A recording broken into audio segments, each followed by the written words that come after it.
Alison Stevens asked Dave a very cool question, and it's how do you decide what's going to be on your personal profile or your company profile?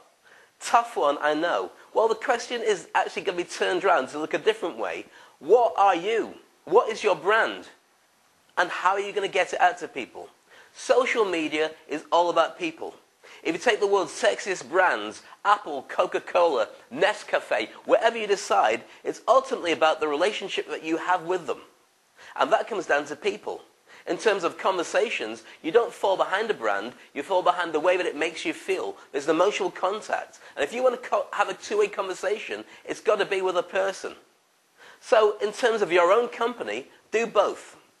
On Facebook, it means having a personal profile. If you want to have it privately and not talk about your brand, create two. One that's your friends and family, and one that's you to the public. But also create a fan page that relates to your business. Be very careful not to create a profile for your business as a person. It's not a person.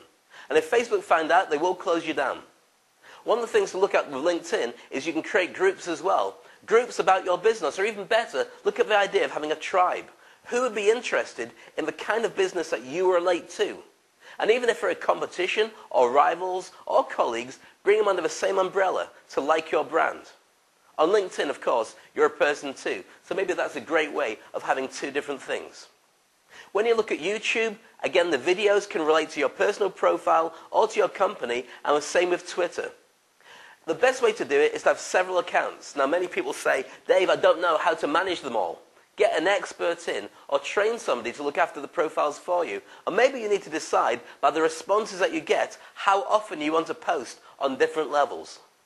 So well done to Alison. You've won yourself a copy of the Jump and Grow Wings personal development system, motivating you to create super success. Now, if you want to get a copy of that, all you have to do is ask your question to me at this address, dave@thelifedesigners.com. And if your question gets chosen and I answer it, then you, of course, win all those lovely goodies that you can see behind me. Just send me an email with your question on whatever it is, and I guarantee that if it's the right question, we'll get back to you and you win these wonderful goodies.